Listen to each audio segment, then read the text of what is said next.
The following program, General Grant Looks at the American Civil War, is a presentation of the Civil War Broadcasting Network.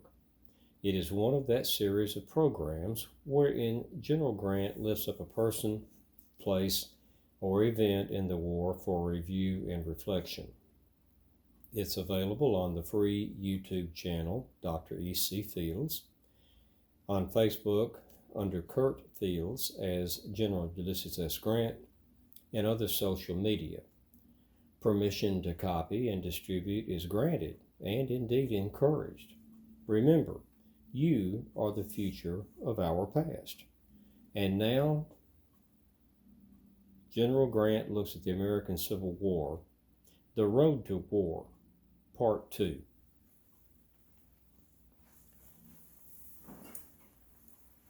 I am General of the Army's Ulysses S. Grant, and welcome here to the library, where today I will talk about the second part of a four-part series, The Road to War, resulting in the firing on Fort Sumter on April 12th of 1861. In 1849, because of the California Gold Rush and the flooding of people to the west, California wanted to enter the Union as a state, as a free state. This caused quite a flurry of activity, both north and south, because there was no corresponding slave state to come into the Union, and California would upset the balance in the Senate and in the House about the voting, and as the Southerners perceived, it would tip the balance fatally against them in Congress. There was much discussion and talk about what to do, talk of a compromise, how to address the issues of whether the land gained from the Mexican War and the Louisiana Purchase would be slave or free. Texas wanted to extend its boundaries far beyond what it ultimately became.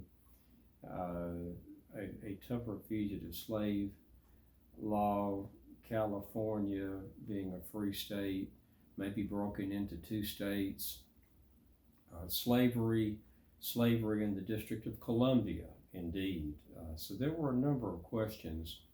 And as Congress opened in January of 1850, President Taylor is opposed to any compromise. Let California come in as a free state, and that's that. Rumblings in Texas about we're going to get more territory than what is being talked about us getting, and so forth. So John C. Calhoun, Henry Clay, and Daniel Webster, and Stephen Douglas are responsible for crafting the Omnibus Bill that was introduced on January the 29th to address all of these issues. They formed the committee of 13 senators that drew up the bill. And Calhoun introduced it, Clay talked of it. Calhoun was dying. Indeed, he died in March. When he made a second speech, he couldn't make it. It had to be read by someone else, and another senator, and it lasted an hour and a half. Clay was able to stand a couple of times to receive applause. Daniel Webster made a 3-hour speech in 3 parts addressing the North, the South, and Western expansion. Clay made his talks, and there was great furor and great consternation. The bill, after 7 months of discussion, was defeated. Even though it had many appealing factors to it for both North and South, they both voted against it because the negative aspects to it they felt greater than what would accrue to them as benefits. So it was defeated. But Stephen Douglas pulled it out of the fire, so to speak, and broke it into 5 different bills. all 5 bills passed. Now they were defeated in an Omnibus Bill, but broken into 5 parts. Each one passed with significantly different majorities, because people could vote against it or for it as their constituents back home saw fit. And this was a vote along sectional lines, not party lines, and the battle cry became sectional honor. So the 5 bills resolved the issues like this. Slavery, which had been banned by the United States in 1808 and was healthy and well in Washington, D.C., was permitted to stay in D.C., that you could own slaves, but the trade of slaves was prohibited. So you couldn't buy or sell them, but you could own them in the District of Columbia. And oddly enough, the largest slave market in North America was in Washington, D.C. And in fact, when that part of the bill was passed, Alexandria, Virginia, which had the slave market, opted to pull out of the District of Columbia and asked Virginia to take it back, and they did. So what was a square layout of the city of Washington, District of Columbia, is now a backward L, and that missing section was the largest slave market in North America, Alexandria, Virginia, which left the District of Columbia. So you could own a slave in Washington City, but you couldn't buy or sell one. Another part of the compromise was California was admitted as a slave state, as a free state. But one of its senators was obligated to vote with the South. Now, that assured balance in the Senate of the vote. Talk of breaking it into 2 states was quickly squelched, because that would only mean more representatives and more senators of a free state in the Senate and in the House. So that talk went nowhere. California came in as a free state. One of their senators was obligated to vote with the South. Utah and New Mexico were established as territories. That's from the land acquired from Mexico in the Mexican-American War. They were allowed to establish territorial governments, obviously to petition for statehood. But in that compromise, no word was said about them being free or slave. They would be allowed to determine that by vote when they came into the United States as a state, each of them. So the idea of popular sovereignty actually goes back to New Mexico and Utah, admitted as territories in 1850, but were able to, at some point in the future, to decide whether they would be slave or free. An interesting feature of these 5 bills was the Texas issue and its border. Texas claimed land from the Mexican War that was far greater than what it currently has in its present state boundaries.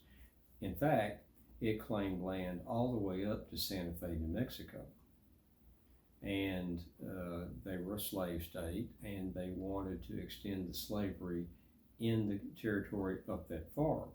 Now, the people in New Mexico disagreed with this, but Texas even sent an armed party, many armed men, into New Mexico to go to Santa Fe and take New Mexico. Of course, New Mexico organized a militia. President Taylor is saying he'll get in the field and lead troops himself if necessary. But fortunately, cooler heads prevailed, and no one fired on anyone in New Mexico, And the current boundary of the state of Texas was established, and Texas accepted it along with $10 million in cash that was given them, which they used to pay their reparations, war debts agreements with the country of Mexico. So Texas was resolved with the money issue and with the current borders that it's got. There was also the Nashville Convention that was held to discuss secession. Not many states attended it, but there was a conference held in Nashville, Tennessee to discuss secession.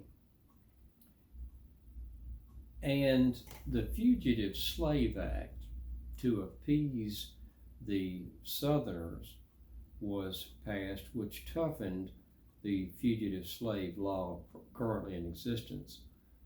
It added, or should I say detracted, the right to trial by jury.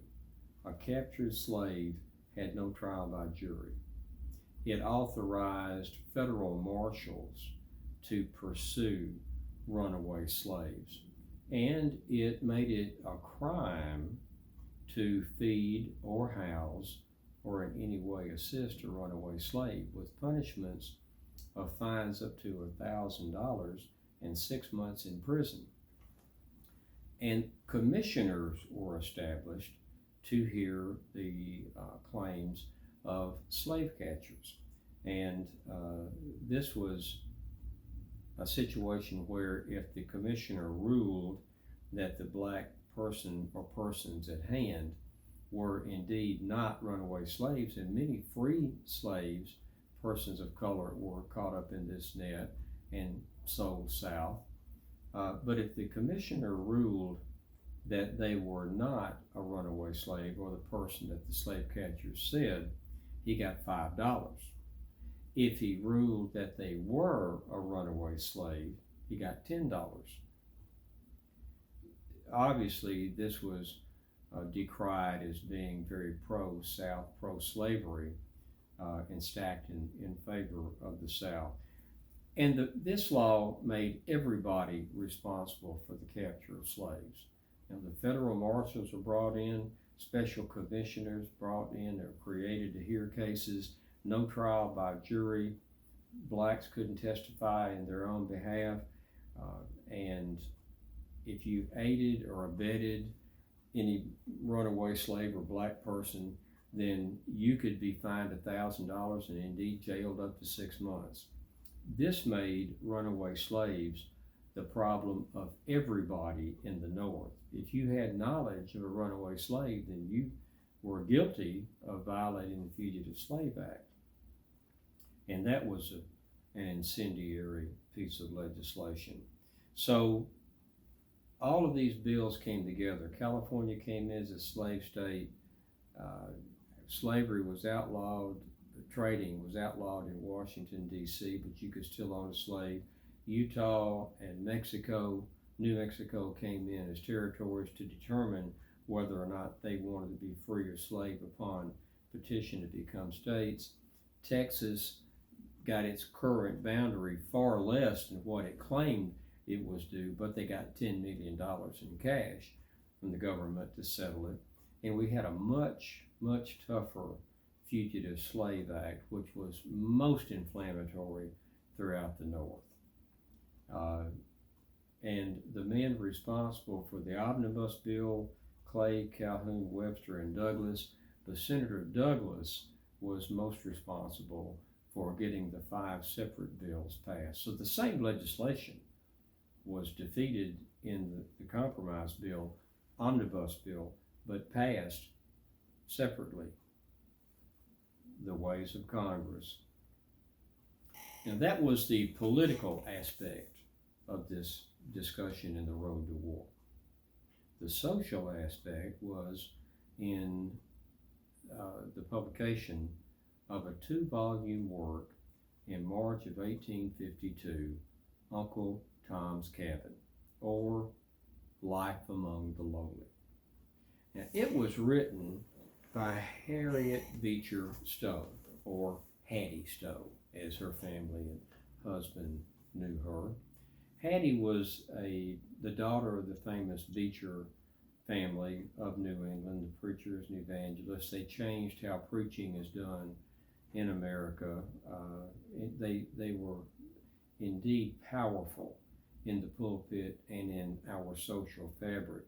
In 1832, she moved to Cincinnati, Ohio with her father, who had gone to help found the Lane Theological Seminary in Cincinnati. She met and later married Lyman Stowe, and she had 6 children while she was there. And in 1849, it was a tragedy that she lost their 18-month-old son, Charlie. A cholera epidemic had swept through Cincinnati and carried off their 18-month-old son. And it was then that Harriet Beecher Stowe, said at the grave of her son, she realized how tragic and painful it must be for a slave mother to have a child torn away from her and sold south, sold into slavery, as she was at the grave of her own son that she had lost. And that she was also a writer. She couldn't preach, limitations of her sex at that time. She couldn't preach, but she could write. In fact, she was selling stories from time to time to tracts and travel logs to help the financial burden of the family, because the Lane Theological Seminary was struggling and could not even afford to pay her husband his full salary. And they had child after child. So it was a struggle, but she's already writing. She had gone over into Kentucky, just across the river, to visit, and had seen slavery firsthand, and had a close look at it. Indeed, hired former slaves, or one turned out later a runaway slave in her home. So she was incensed and deeply touched about slavery. And coming from the family she was a member of, she had a long background in reform activities. They after the death of their son in 1850, they moved to Bowdoin College, and where her husband began teaching.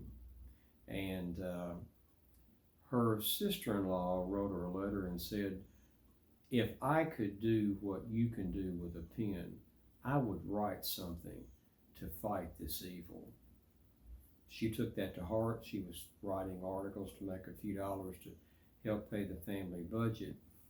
But she had seen a book, the Americans are titled "American Slavery as It Is, Testimony of 1,000 Witnesses." And it was a compendium of eyewitnesses of cruelties and tragedies and travesties in slavery in the South. And she credits going to communion one February Sunday in 1851, and she had a vision during the communion, had a vision. And in that vision, she saw 4 main characters. The character of Tom being beaten by 2 other slaves under the direction of a cruel overseer, Simon Legree. And she hurried home after the service and began writing furiously. And indeed, she said that she didn't write the book, that God gave her the book, and she merely wrote what God told her and what came to her in visions. And she told her husband that she intended to sell this to the National Era, Washington city anti-slavery newspaper, monthly newspaper. And she contacted them. They were enthusiastic, and she had initially planned to have 3 or 4 installments. Well, they kept coming, and she developed the book as she was writing it. It had a northern with George and Eliza plot side to it, and she had a southern side to the plot with Uncle Tom and little Eva and her father, St. Clair. And so she was touching the issue of slavery both north and south. And she wrote and wrote until she finally wrote the last installment, and she said that she felt completely drained of everything and physically exhausted. Well, she might be. There were 41 installments of Life Among the Lowly, or Uncle Tom's Cabin. And then in March of 1852, the book was published a month after the last serial installment. It came out in 2 volumes, and it was an immediate hit. In the first few weeks of sales, it sold 10,000 copies in 2 days. Sold 305,000 volumes, or 2-volume sets. In fact, it sold at 1.5 million in Britain, and it was a runaway bestseller. In fact, it remained a bestseller for many years. So she, overnight, so to speak, was launched into, she and her book, Uncle Tom's Cabin, into the national spotlight. And of course, it was an explosion. In the North, with indignation about slavery, and in the South, with rage about slavery. She was perplexed about this because as the flames rose higher, she was careful not to vilify anyone in the South. The Southern people were not vilified. She attacked and criticized and vilified slavery, the institution. She didn't vilify anybody in the North, slave catchers and hunters and traders in specific. She vilified the system. And yet she was burned in effigy. Her books were burned. Mail sacks full of books her books were burned. And the South called it debasing, puerile trash, that it was nothing but a propaganda to put down slavery. The people in the North, the South was outraged. The people in the North were indignant, equally as emotional, different reason, different direction, because people felt like they were seeing slavery for what it was for the first time. It personalized the story or the institution of slavery through a story. It brought it home and into the parlors and living rooms of everybody in the North. In the South too, if you could get a copy before it was destroyed. And it put a face, it put a heart to slavery, a cruel heart and a hard hand. And it just kept selling and caused an ongoing controversy.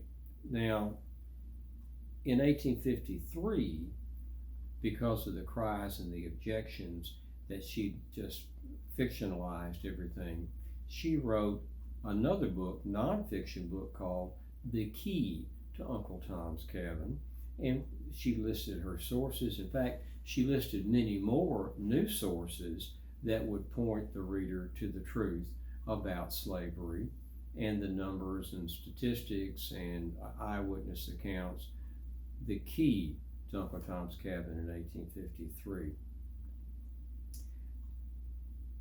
As a result, and then they moved to Massachusetts in the summer of '52, she and her family. But as a result of Uncle Tom's Cabin, for her personally, I think of interest, she met both Frederick Douglass and William Lloyd Garrison of the Liberator. Arguably the leading voice, white voice, against slavery and the leading black voice against slavery. She had invited William Lloyd Garrison. Frederick Douglass came visiting unannounced, and she was very taken with both of them. In fact, she was excited after talking to Douglass and said that she wanted to build a black vocational school to train black people to useful arts to make a living. And Douglass was most enthusiastic about that. He said, we don't need the classics. We need to be able to work and ply a trade and make a living. That's what's important here in the moment. That didn't happen. She was going to pay for that through the sales of her books in England, 1.5 million sales, but they were pirated copies. So she only made, out of 1.5 million sales of her 2-volume book, she only made $500. She went to England on a promotional tour, and that's where she got her 500 and found out her books had been pirated copies. So she wasn't able to finance the institution. Moreover, it wouldn't have been done anyway because of opposition of both Northern and Southern abolitionists who said we can't countenance a single race school. So her planned vocational school for black people came to naught. She was also surprised to find out that Garrison, William Lloyd Garrison of the Liberator, and Frederick Douglass could not abide each other. The two leaders in the abolition movement could not stand each other, and she, in fact, tried to bring them to a meeting and reconcile their differences, and both firmly declined to do so, which is an irony in the fight against slavery by the two, arguably the two leaders of the fight against slavery. But she made $60,000 in the first year and a half after the publication of Uncle Tom's Cabin in March of 1852. $60,000. And she said, moreover, of the 30 books that she wrote, although she's known for Uncle Tom's Cabin, Harriet Beecher Stowe, Hattie Stowe, wrote 30 books. She said it was a blessing because of the success of Uncle Tom's Cabin. Every book that she wrote after that sold at least 100,000 copies, seldom less. So she was able to put the family on a very sound, in fact, prosperous financial basis. So those are some more of the steps in the road to war. The coming in of California as a free state, the Compromise of 1850 Omnibus Bill by Clay, Calhoun, Webster, and Douglass, which was defeated. Douglass breaking it into 5 parts, each part passing successfully, doing away with slave trading in Washington City, but you could still own slaves. The largest slave market in North America opting to leave Washington City, District of Columbia, go back into the state of Virginia, Alexandria, Virginia. Utah and New Mexico coming in as territories to decide for themselves if they would be territories. The Fugitive Slave Act toughened Texas, getting its present boundary not near what it wanted, but getting $10 million. Uncle Tom's Cabin being published in 1852, and igniting the flames that it did, and some of the background about Hattie Stowe, who wrote it, and results of the book, what she was able to do with the rest of her life because of Uncle Tom's Cabin. One other thing I should like to talk about briefly is the Kansas Nebraska Act in 1854. Now, I say briefly because one could talk a long time on the Kansas Nebraska Act, but I would like to say this much. Stephen Douglass was the driving force behind it, and he was a firm believer in the voice of the people and in popular sovereignty. Let the people speak. It's the ultimate act of a democracy. But the Kansas Nebraska Act flew in the face of the Compromise of 1820, which had staved off war for some 3 decades. It disrupted everything that had been gone before it. It outraged a new unknown politician out of Illinois named Abraham Lincoln. It was a primary force in the formation of the Republican Party. It also began savagery and bloodshed in the territories of Kansas and Nebraska for people coming in to support slavery or oppose slavery, and many people died a violent death, and much property was destroyed in that fight to bring the states in, both as a slave state or as a free state. It was also the death knell, ultimately, of Stephen Douglas's aspirations to become president. He was vilified by the Southern Democratic Party. The Democratic Party was splitting up. Whigs are disintegrating. The Republican Party is birthed and growing strongly. Abraham Lincoln's career is launched. The Lincoln-Douglas debates are held in 7 different locations in the state of Illinois. Lincoln trying to be elected to the Senate.